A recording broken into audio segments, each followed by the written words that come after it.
Hey there yarn lovers, it's Gary and I'm coming to you from my happy place, the Yarn Corner here on Vancouver Island in Canada. So welcome, welcome, welcome. Today is Saturday, July the 8th, 2023 and this is video number 190.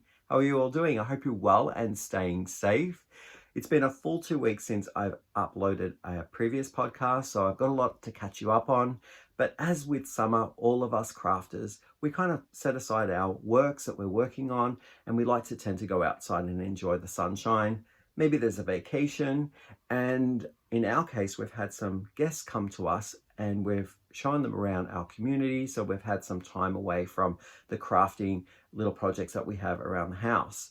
For us personally, me and Chad, my husband, who live in this wonderful area of the world, we've gotten ourselves a puppy as well. It's been 6 weeks now. Pixel's been in our life and there's no looking back. We're absolutely attached and love her dearly. So lots of time has been spent with her, new experiences, seeing the world through her eyes. It's just been a delight. I will update you with all of those life community events that we've been doing towards the end of the video. So up front, I'll be talking about all of the yarn projects. So that's finished works, works in progress, there's some happy mail, and also some yarn that I've been testing out as well. So I'd like to talk about that too. I hope that you'll enjoy the content of this episode. And if you happen to be new here, I want to welcome you as well, just to say that this channel has been set up to talk about all of my yarn crafts and my yarn adventures. So if that thing is of interest, I wish you that, I hope you enjoy the episode. And for those returning, I want to wish everyone who had celebrated their Canada Day weekend a happy belated Canada Day, and those of our southern neighbours in the United States were celebrating their Independence Day, July the 4th. So I want to wish all of you a happy July the 4th. I know I'm running a little late, but let's get cracking on the video because there are a few things to cover. And the first thing that you'll see here are my finished objects. I've got 2 of them. The first one here is the scarf that I made up of leftover duotone squares. I was making the postcard from Sweden blanket and I was using Hobby's Woody Tweed, and it is I believe it's a sport weight yarn, maybe 3, I think it's sport weight. And I created all these little duotone squares. I'll just take it off here. And these were the leftovers. I wanted to use up the yarn and I still have a lot more to get through, but they are duotone squares that were adapted or inspired from the postcard from Sweden, which is a quilted blanket from Callie Little, and the design group called Buttonship came up with a crocheted version. So I'll leave those 2 inspirational points down below in the description box so that you can go across, and if you want to learn how to do these duotone squares, there will be a link to the Buttonship, and it is actually a free pattern, so that's wonderful to have. With this sample scarf, I chose to use a single crochet to join the squares together, and it offered up a ridge frame. I really like that for this piece. And the opposite side of the fabric is flush, so no ridge on that side.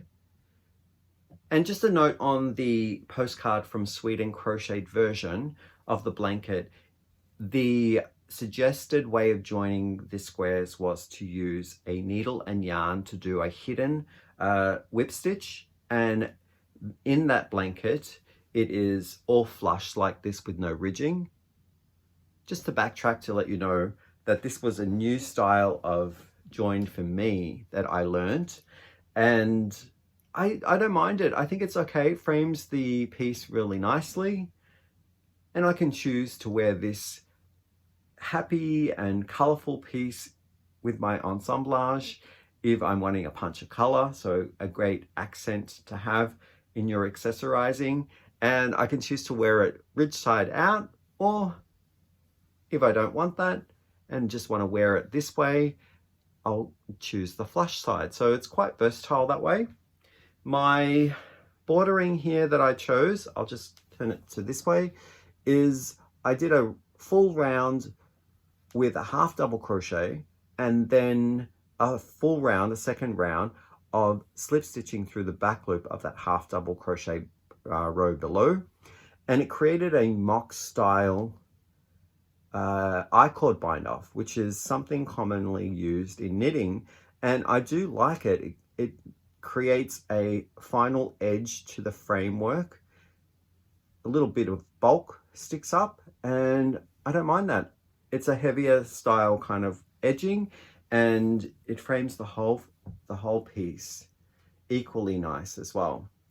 I used a 3mm crochet hook. It's a Susan Bates all metal, and that was a nice hook to use with the yarn pairing. And I blocked all the squares, although I have been wearing it and putting it on Hank, my man form here, so it has gotten a little crumpled. And the yarn itself, the woody tweed, is 100% recycled wool. I would give it a softness factor of 3 out of 5. It does have that slight tooth to it, and when I was working with it, I found when I was having to tug on a knot or maybe do a join, that there was some breakage because of the fibers being quite loosely wound together. So the fibers weren't nice, kind of consistent fiber. But after making the fabric itself and all the stitches were in their place, it was quite a durable fabric to tug on. There was no ripping involved. It was just if you used the strands singularly and you needed to kind of tug on them, sometimes there was some easy breakage. Just a, advice there if you're using the woody tweed from hobby. The next thing that I'm going to talk about is on Hank, my man form here. It is a crocheted sweater vest that I entered into a bag a day. My good friend Crystal hosted a contest of all of her stitches. You could choose her tutorials or in other works and create a whole entire new garment from your own brain. And that was quite a challenge for me. But I came up with this sweater vest because I've never crocheted something that's form-fitted like this as a wearable before in crochet. And I really learned a lot about what is involved with crochet, finishing the edging and all that sort of thing. So it's still in its infancy, definitely. I haven't mastered all those techniques yet, but I was up for the challenge, and I was happy to support my friend. And I just need to say, the contest is over, but on July 15th, that's when it ended. I believe it was about 4 or 5 days later. She had some help from her daughter, Olivia, to put together this wonderful slide package of all the entries. And there were, I think, over 400 of them. So I'm going to include that slide entry down below to the video, and you can take a look. I was in awe of all these wonderful crafters creating these amazing and challenging pieces of work, and everyone did an awesome job. So I'll tell you what stitch tutorial I used. It's called the tulip stitch, and I'll include that tutorial video down below. And Crystal works up a swatch pattern, quite large. So let's talk about the yarn that I used and the hook. The yarn I used for this project is called Lion Brand's Respun. It's 100% recycled polyester in the colorway called Corn Silk. It is slightly shiny. It has elasticity to it. It worked up nicely and was really quick on my hook. So no drag. There was no splitting of the yarn. It was really a nice yarn to use. I could highly recommend this. I don't think it's very expensive. I believe it's quite affordable. And this is the bonus bundle. So if you're shopping, they do have a series of different sizes of these skeins. So just to be aware of that this is comes in 2 sizes, I believe. And I've used the bonus bundle. I completed 1 whole bonus bundle and maybe 1/3 to 1/2 of this skein here.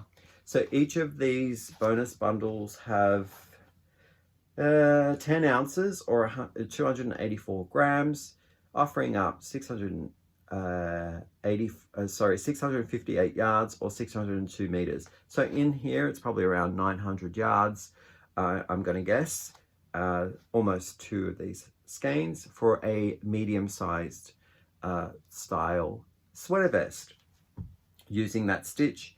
And a little bit of like a note on the fabric that it creates. It's quite a stretchy yarn. It has elasticity to it once all of the stitches are together. So I think it's great for form-fitted or silhouetted inspired pieces of work, perhaps maybe that are you want that hug against your body, or if you want something that has elasticity to it, this would be a great yarn. Maybe not so much for baskets or for bags, because it will have a bit of stretch to it. The hook that I used I used two hooks. The nature of the rib stitch in crochet here through the back loop, it tends to get quite tight, so I had to choose a larger hook for that.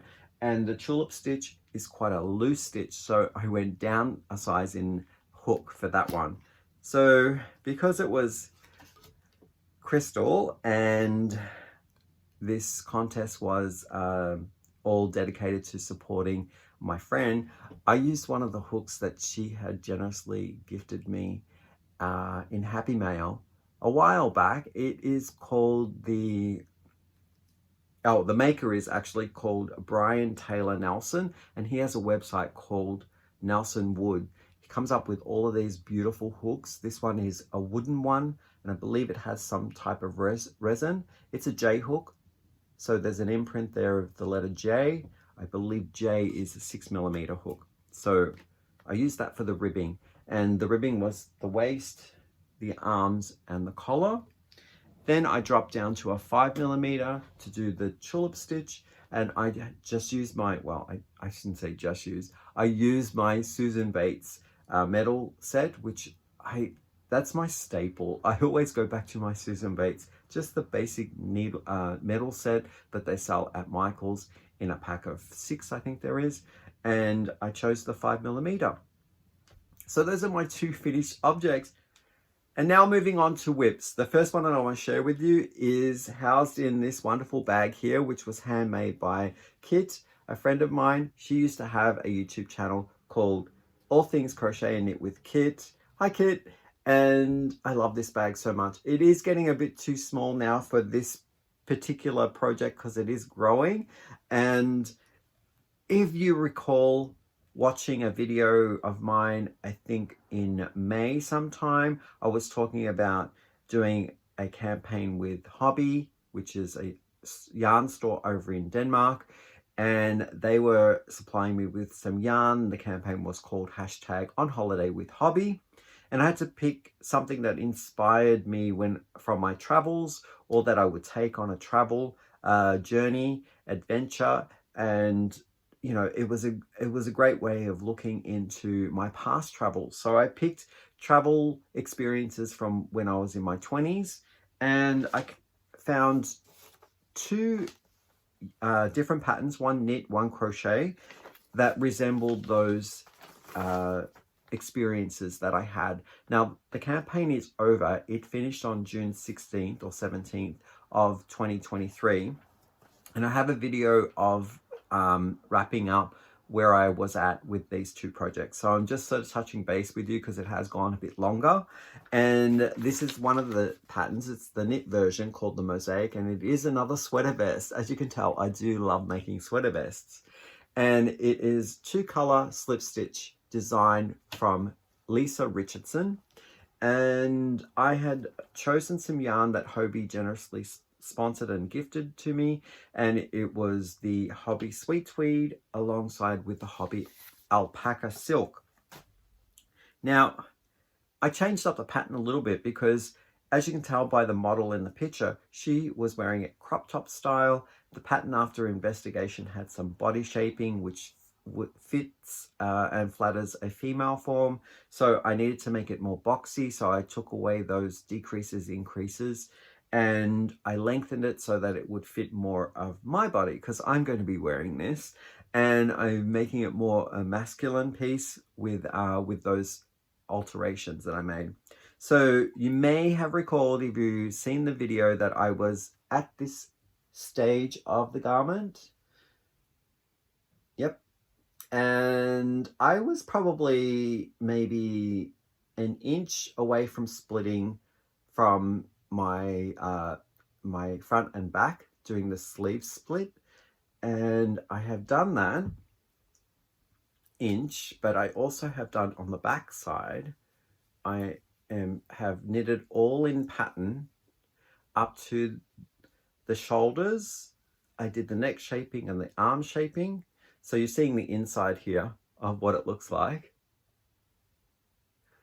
And I have yet to do the front side. So the front side will be knitted to catch up to where I've done in the back.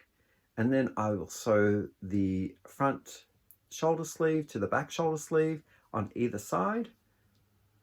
And then finish off the edging for the sleeves and for the neck.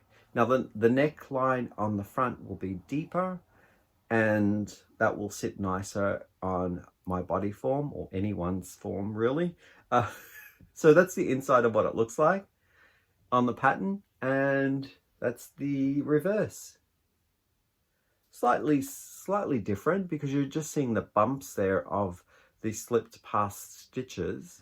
Because this is a free pattern, I thought I'd talk to you about some of my learns and experiences with the bits of the pattern that I had worked through. And because I'm not even finished yet, there are probably going to be other questions at the end of the make.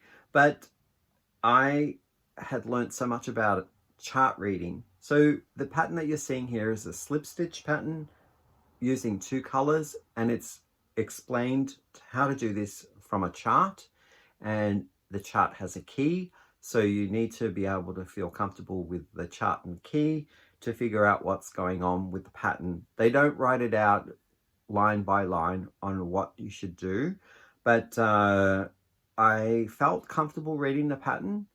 It is 32 rounds in my case because I created the garment in the round. However, the pattern does, it's written up for panels, and then you piece the 2 panels together, the front panel and the back panel. So I just figured to read the chart for one side, I would read it from the right side to the left. When I did the back and flipped it around in my work in the round, I read the chart, the mirror image, so from the left side to the right. And that gave me interesting effects here on the edging where the work is, the fabric is joining. You get the nice mirror image that's happening, and that's where the seam line would have been if I was to do the 2 in flat panels and then sew them together. But I worked it up in the round, saves me with the seaming, and there are 32 rounds in my case, or rows if you're doing it in the flat, to complete the offset pattern. And the cross and squiggly lines are, as you can see, there are 2 columns of them, so you will alternate them, and it takes 32 rounds or rows to complete that. Yeah, what else can I tell you about it? Okay, the thing that I found difficult just recently when I needed to do the work was the description on shaping. I found that the shaping was quite unusual written. Now, there is a series of cast off, bind off technique, and then there are a couple of rows there with decrease by 1. And so when I was decreasing for the shaping, I was doing a regular knit 2 together or purl 2 together wherever the pattern told me. And on the edge here, you can see that this is the bind off, so it's nice and straight. And then when you get to the rows where it's explaining how to decrease, I was doing the knit 2 together or knit 2 purl together, purl 2 together, sorry. And it gave me a kind of severe jump in the line. So the next one that I did, just to see what I could do to rectify the issue, was wherever it said for me to decrease by 1, whether it was the knit or purl row, instead of knitting 2 or purling 2 together, what I did was I slipped the 2 last stitches over to the needle, and I jumped the last stitch over the second last stitch, and then turned my work. So I was sort of like creating more of a slope rather than a step. So it's not explained in the pattern how to do the decreasing, because I guess there are several ways of decreasing, but the jumping over the last one, the second last one with the last stitch seemed to give it a nicer, more gradual slope. So I hope I'm explaining myself properly.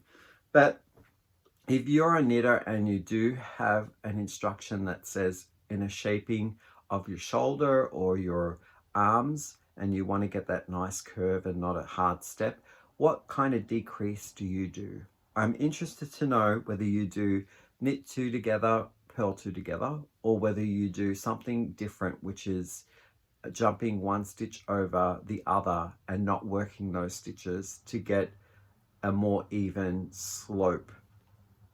The needles that I'm using are Chagu, and they're my stainless steel interchangeable set, and the tips are 3.25 millimeters, and I've chosen to use a 22 or 24 inch knitting cable to join it, and that's all I've used all the way through, from the body and the round, and now with the splitting of the underarms. So I'm using the same set of needles, and I really like using my Chagus. They're very fast, slick, and there is no pull on the yarn. So and great tips as well. I like them. They get into the finer weight yarns quite nicely. The next project is the second one that I did for hashtag on holiday with hobby, and they supplied me with the yarn for this as well in the Dolce Cashmere collection range, which I absolutely love. Now it is a pricier range of yarn, but occasionally goes on sale for, you know, up to 50% off sometimes, and I absolutely love it. I have worked with this once before. Hobby did send me some lovely yarn that I made into 2 garments, and this is a crochet pattern that I'm working on, and it's called Fields of Clover by Lily Go, and it is a paid for pattern, which I'll include down below in the description box. And I have showcased it on June 16 when I did my wrap up of the campaign with Hobby, but I'm still going on it because it is the extra large size that I'm working on. And I believe you've seen all of this section here. It is worked on the bias, so I start off in the top corner, and I'm changing up colors as I go between the 2 Dolce Cashmere, and I'm using 1 alpaca silk colorway as well called Arctic Lichen, which is this one here. So that's an alpaca silk. Same variety of yarn that you saw in the mosaic sweater vest. So I'm actually adding that in because I know I didn't have enough yarn to do and those colors just work nicely together. So I did that in 2 places, this little bit here and this bit here, and I have enough to do the border around in the Arctic Lichen, and the rest then are alternating between the 2 Dolce Cashmere colors that I got. So where I was at when I showed last time was probably here. In this section, I think there's 8 sections of the repeat of the ribbing and lace work, and then I go into the clover mosaic frame at the bottom of the longer side of the triangle. And yeah, so I've done this was the end of section 5, so this is 6 and 7, and now I'm on 8 here. So I absolutely love it. It's getting really big. It's kind of tangled up on me, but yeah, look at that. I love it. I did one mistake already. I've noticed in the last podcast that I showed. I meant to do 4 rounds of this 2-row repeat and have 4 of these rows with holes, but this one only has 3. So that was my oopsie. So to catch up with my stitch count to get back on track throughout the ribbing sections. But what do you think? I absolutely love it. So I'll put it up here, And I'll show you the, I'll just wear it. Nice thing about crochet is that you don't have to worry about losing your stitches. If you've got the one live stitch down with a stitch marker, you can wear it, you can try it out, you can even wash and block it. But with a knitted piece, you have all those live stitches. It's very difficult sometimes to try something on or, you know, manhandle it. Crochet travels really well too. But let's take a look at the colors that I'm using in the Dolce Cashmere. Just go into my bag here. Okay, so what's left of the cake of the Dolce Cashmere is this much for the colorway called Rose Gold, which goes from, as the name suggests, the inside of this cake was like a nice gold color going into almost like, it was almost peachy, and then it was changing slowly into a pink color, and will end in this kind of pinkish gray color here. Really, really nice. And I've worked this from the middle to the outside of the cake, and I'm pairing it with this one here, which is the Dolce Cashmere in the colorway called Sangria, and that I'm working from the outside in. The outside was more of a kind of, what color is it? Like a salmon-y color? No, it was more like a greenish gray. I think it was like a gray with some green in it, and then it went into more of a purpley tinge. So I think with the yellow, greenish gray, purple, and pink, those color combinations work really nice together. It's subtle, and when I paired my alpaca silk with it, because I knew I wouldn't have enough for the size of the pattern that I'm working on. The pattern has 3 sizes to it, so it has medium, large, and extra large. I'm doing the extra large one. I knew I would run out of yarn using just those 2 cakes of Dolce Cashmere, so I had requested some extra colors in the alpaca silk, and I had the Arctic lichen, which is in this as well, and I might be using a brown rusty color called Venezia as well. So I absolutely am in love with all the colors that are in here, and it's wonderfully soft. The Dolce Cashmere I do rate 4.5 out of 5, almost a 5, because for a wool and the cashmere, it's like super duper soft. The hook that I'm using was a gift, and it is also from Nelson Wood, and it's this G hook here, which is a 4, sometimes G is 4.25 millimeter size, but I believe this one might be a 4 millimeter, and I absolutely love this hook. It's so magical. Like, look at the colors there. That resin, it's kind of like in a greenish blue color, teal some people call that, and then they have this beautiful wooden stain job here. The G is it going to focus? It's been embedded into the resin. I absolutely love it. Now, this was a gift from a friend of mine called Risa. I want to say thank you, Risa. I finally got the courage to use it because it was so beautiful. I didn't want to, you know, pack it in my bag, take it to work. I didn't want to travel with it because I was so worried that I would break it. But now that I've used it and see that it is quite a sturdy hook, I'm more courageous and more confident that I can use it without having having it break. So I've kept it in its little vial, and I absolutely love it. So this is project whip number 2 that I'm working on, and I'm loving it. So once again, there it is there. And hopefully I'm thinking by the next update in a couple of weeks' time that I will be able to show something of this. It does need to be blocked because there is puckering, and the nature of the lace work needs to be opened with stretching or blocking.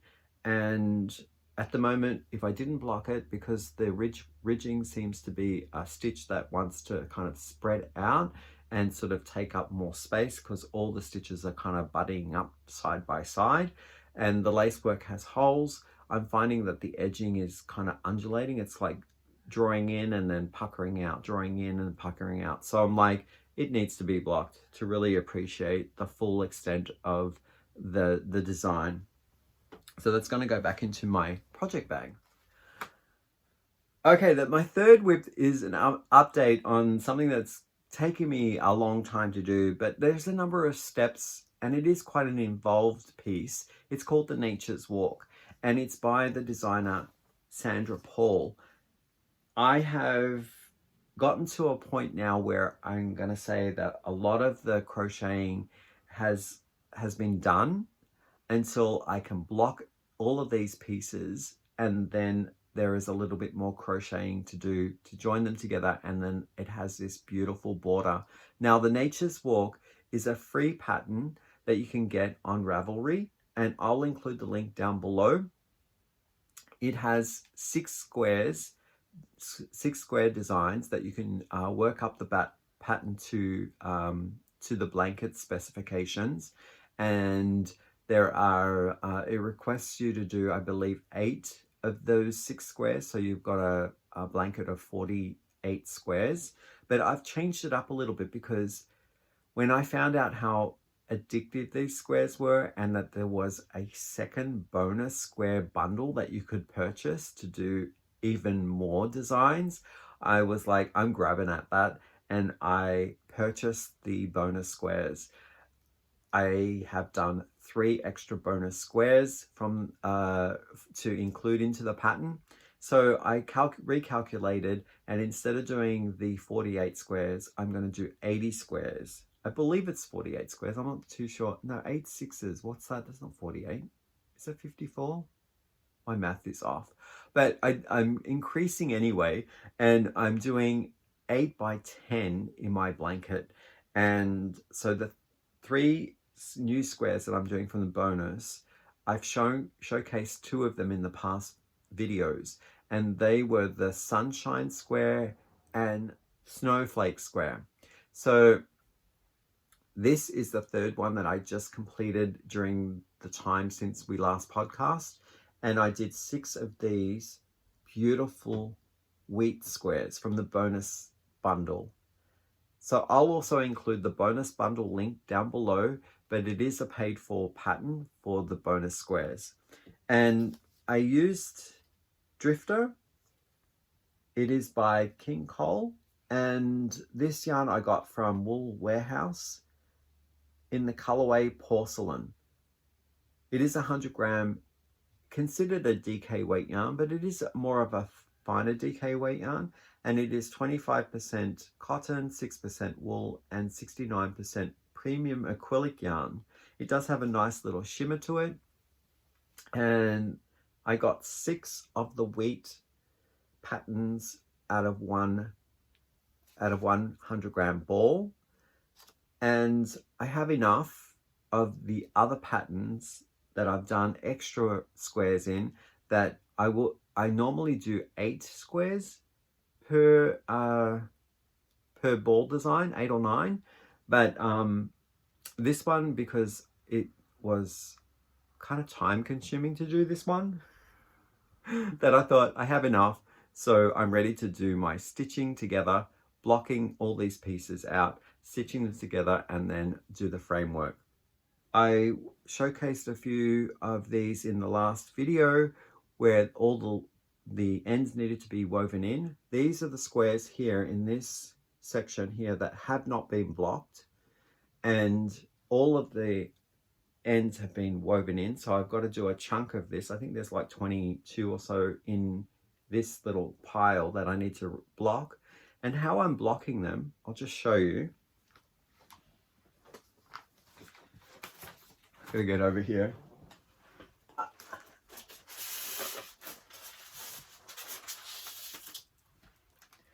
I'm blocking them on styrofoam packing boards that were in my TV that I purchased for Chad's birthday one year. And there were a few that were really thick, like that's like maybe 2.5-inch thick foam boards. And I thought I'm going to use them for blocking. So I've just blocked them on here directly, and I chose a 6.75 piece of cardboard, and I stenciled it in over the top. So you might be able to see that I drew in directly on the board in a Sharpie, so a permanent marker, and I went around my stencil. So it's a 6.75, and I thought because of the drying, I soaked all of my blocks, and because of the drying time, things kind of tend to shrink when they're dried. So I made my borderline a slightly bit bigger, and I could then pin these down on the board directly to get them nice and square. And the slightly larger blocks, just by nature of the stitch work, I didn't pull as much out to the 6.75 line, and the slightly smaller ones I kind of stretched a little more aggressively, but they all dry the same at the 6.5, kind of 6.75 range. And yeah, so these little things, how I'm pinning them down, these are stainless steel T-pins that you can buy in sets. I don't know where I got this set here from. Maybe it was like my fabric land that I have here in the area where I live, and they come in all different lengths. So that was a 1.5, I think, 2-inch one, and this one is a 3-inch one here, and I got the 3-inch ones from Temu. And then also these ones here I got from Temu, and those are rows of pins. I don't know whether you can see that, rows of pins in 2 sizes. So this one is probably maybe a 3-inch pin set, and then the smaller one is let's say that's probably 2-inch pin set, or 1.5-inch. So that's how I block them. And the way that those pin sets came, it's really neat. It's like in a little box here, and it's called Knit Blockers. And there's a little case inside, and then they come sort of like they sit in these ridges, and they have a little cushion bit there so that the pins can stay nice and sharp. And they're all fully contained in a small space. So what I like about this is that they're containable in a little square thing like this, and they do their job really well. So I have my box here is full of the pieces that are blocked. So I've got here maybe around 50. So these are being blocked. I have to think about joining, and it leads me back to the very first thing that I showed in the start of the episode, and that was the sample scarf that I made out of the leftover 2-tone granny squares. And I was doing a single crochet to join them, so it gave me a little ridge. And this blanket, the Nature's Walk, also asks for a single crochet edging to join all of the squares together. So I've chosen a yarn which is wonderfully soft, very well priced. When they had a sale on this, I jumped at it, and it was purchased from Hirschner's, and it's their Afghan yarn. So this is it here. There's a label, Afghan. The color is called Oat, like the cereal oat, and really nice. It's a 2-weight yarn, so it's a little bit smaller, And so they claim a little bit smaller than what I've been using in the blanket, but I think this will be a nice consistent color to have across all of the joins, as well as there is an extensive, beautiful, it's a filet style border, and I think this will work really well. I have purchased it in a 3-pack, so I have plenty of yarn. There were other yarns in my collection that I love the color to blend in with the colors of the Nature's Walk, but I didn't have enough to do the full thing. So I went back to the drawing board and I looked up at Hirschner's to see what they had on sale, and this happened to be on sale at the point when I purchased them. It may still be there now, I'm not too sure, but I'm going to be doing an unboxing because I went a little crazy with this yarn and I purchased 8 other packs of 3 in different colors, and I really like it, so I'll be working with it. And as I get to the point where I'm reviewing that box of yarn that came in maybe 2 weeks ago, I will then have some working experience with the yarn to talk to you more about it, but right now it's wonderfully, wonderfully soft. Moving right along to Happy Mail, I got 2 parcels from the same person. I know who the person is, but the person would like to remain anonymous, so I want to just say thank you so much. You know who you are. And the first one came through, we were talking on Instagram about, I don't know, crafting as we do, and I had come across a picture of something that was shared with me, and I thought, what the heck is that? And then there was an explanation, and shortly later on there was like something at the foot of my door at home when I came home from work, and it was this parcel here from Amazon, and inside was the things that I was curious about. They're from Susan Bates, and they're called finishing needles. So I opened them up and I used them for really, really short ends on the Nature's Walk when I needed to sew in some ends. It grabs the yarn however long the yarn is, or however short, really, because it's really short ends that these finishing needles work well with. And at any point of the needle, your yarn length can actually fit to be sewn in. So generally with a standard needle, you have the nature of the needle is mostly the tip and point, and then you have the eye at the top. So sometimes you need to thread the needle through to a point where you can actually attach the loose end into the eye, and then you complete your tidied up woven in loose end. But in this case, you can actually thread the needle, thread the yarn through any part of that needle, because it's like a full eye, and then you can stitch in the remaining part of it. So I thought that was a neat idea. I've never seen them before, so thank you so much for that. And it was so surprising that we had the conversation, and in 2 days there it is waiting for me to try out myself. I was going to get around to purchasing them next time I was at Michael's, or if I remembered to do it, I would put them in my cart the next time I went shopping, but I must have forgotten about it, and then 2 days later it was there. Thank you.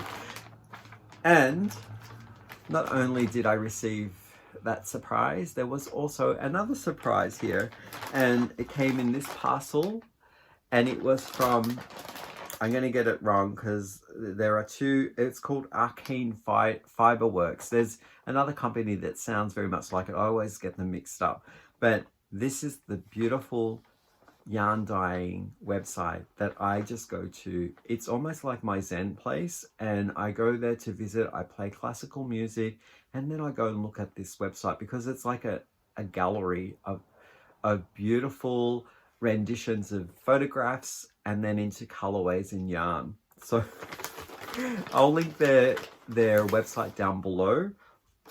But my friend was telling me that I needed to start making more hats or thinking about knitting some hats.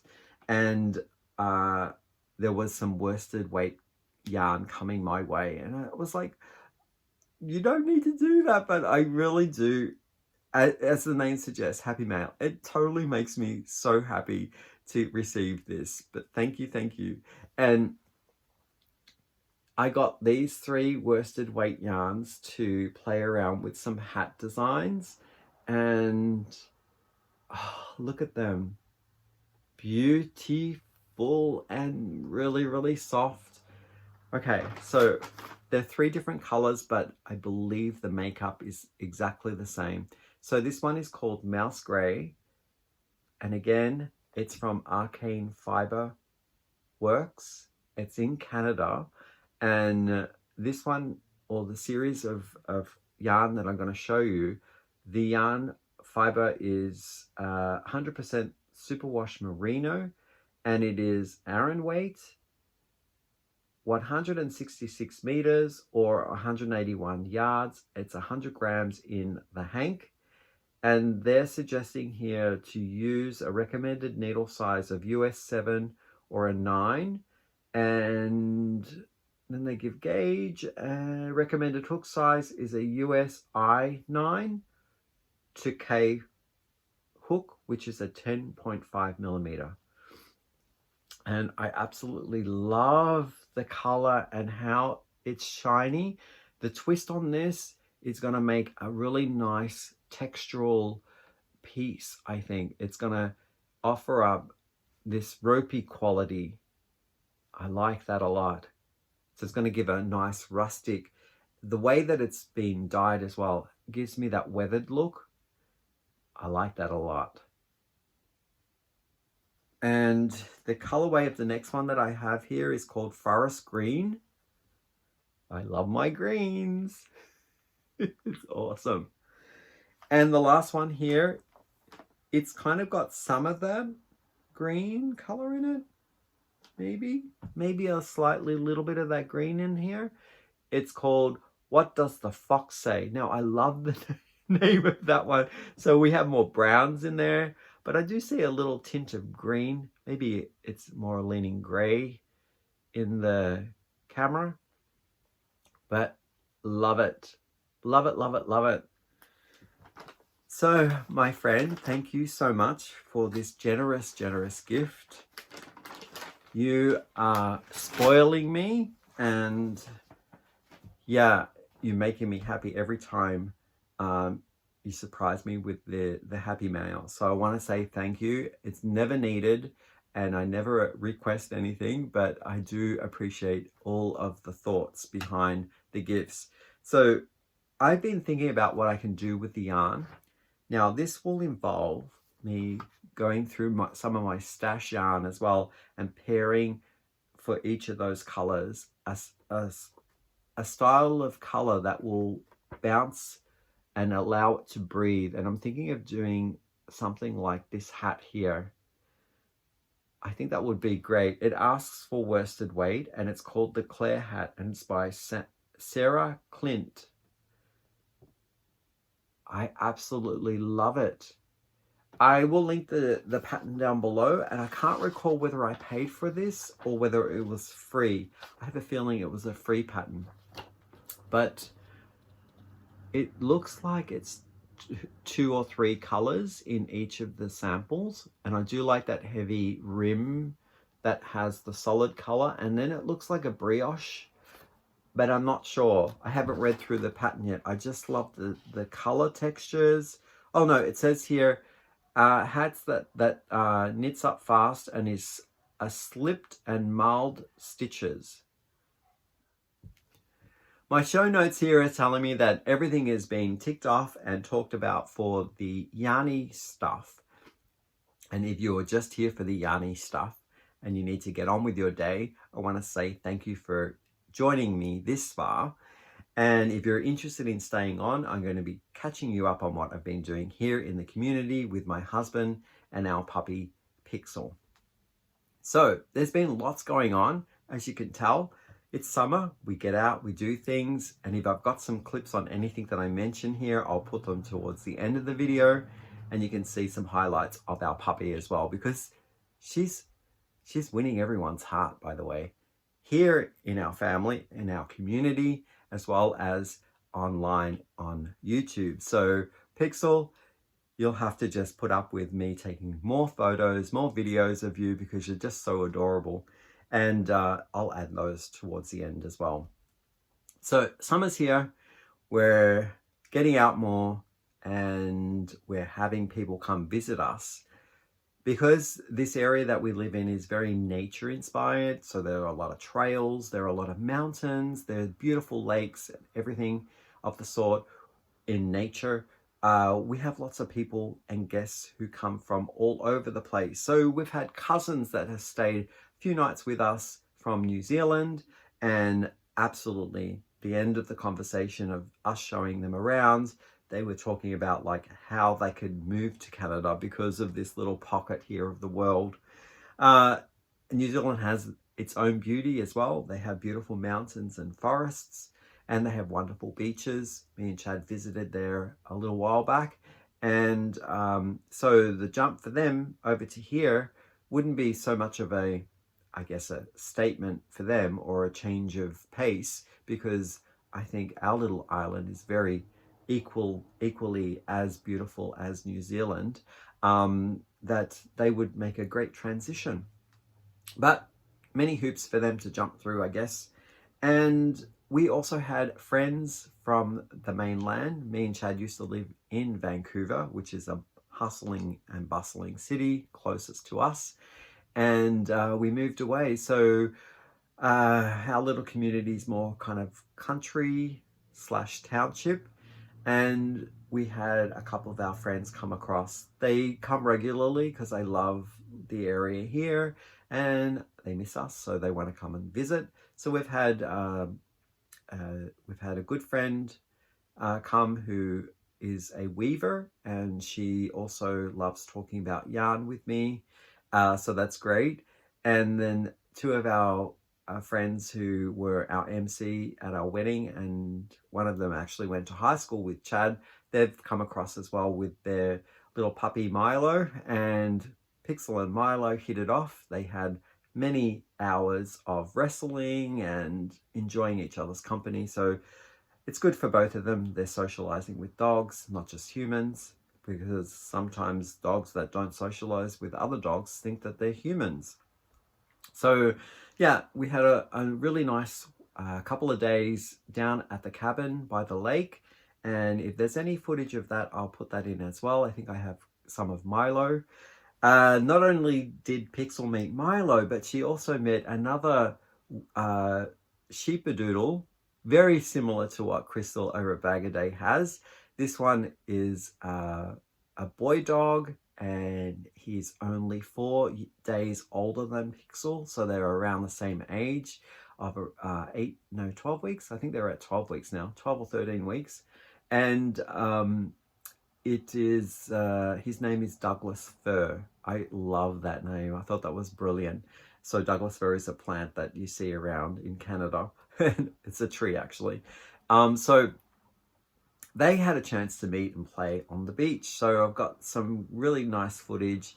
Our friends here that live around the corner, well, not the corner, but maybe 10-minute drive away from us, they have a boat, a tin boat, and we jumped in the boat. We went to this little island that I've never experienced before, 20 minutes off of the launching area from where we put the boat into the sea, and we had a beautiful sailing day. There was no wind. The sea was like glass, and we cut across. Took us 20 minutes to this little island called the Island of Trees, sometimes known as Sandy Island. And there was a beautiful beach there, and we had a picnic and watched the sunset. And Pixel and Douglas Fir played in the water, and they played on the sand. So there was a lot of back and forth running after the dogs, because it was we let them off the leash so that they didn't feel that they were confined, and that was a lot of fun. So I might have some footage of the beach sunset picnic that we had, and we had a really good time there. The other thing that we had was Canada Day. We ended up going back to the family cabin where we had time with the family, and that was great. So Chad's brother has two daughters, and his wife came, Lisa, and we all camped out, not camped out, but we all slept around the cabin. So there's a couple of structures, and me and Chad got the trailer, and it's really nice to do that because we're kind of, you know, have our privacy and have our away time from the family, and then we can go back and sort of like, you know, get involved with games and do that whole thing together. So that was a lot of fun. So with that, I think all those experiences, you know, being on the water, by the lake, at the beach, doing some hosting for guests that came from out of town, that's kept us really busy. So now we move on to talk about what we've been watching on TV, and maybe these are some suggestions that you can watch if you're stitching away or crafting away and need something to keep you entertained. These are both series that we've just started watching, so we're both on episode 3 or 4. Can't give you a full report yet on what we feel, but we're enjoying so far what we've seen, and they're both on Apple TV. The first one is a series called The Crowded Room, and I have a synopsis here that I'll read because it might explain more of who stars in it and the details of what these fictional stories are about. So here we go. The Crowded Room is a thriller mystery that stars Tom Holland as Danny and Amanda Seyfried as Rhea. A fictional story that follows Danny Sullivan after he has been arrested for his involvement in a New York City shooting in 1979. Danny unveils his life through a series of interviews with interrogator Rhea, and slowly details to Rhea and the audience his mysterious past that leads him to the fateful incident.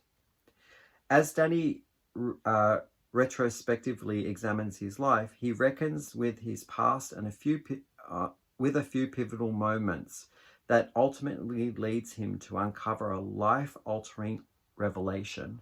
It's quite an interesting storyline, and the performances are done very well. I think Tom Holland should be nominated for his multitude of acting abilities just on the 3 or 4 episodes that we've watched so far. The second series is called Platonic. Now, again on Apple TV, this is fictional, and it is a romance comedy that stars Rose Byrne as Sylvia and Seth Rogen as Will. A duo friendship becomes more consuming and destabilizes their lives in a hilarious way. So those are 2 series on Apple TV that I can recommend if you have Apple TV to watch. With that, I think that catches you up on everything. I hope that you enjoyed the episode and enjoy the clips that I'm going to feature here in the next little bit as I close off. And I will catch you up in the next episode. Bye for now.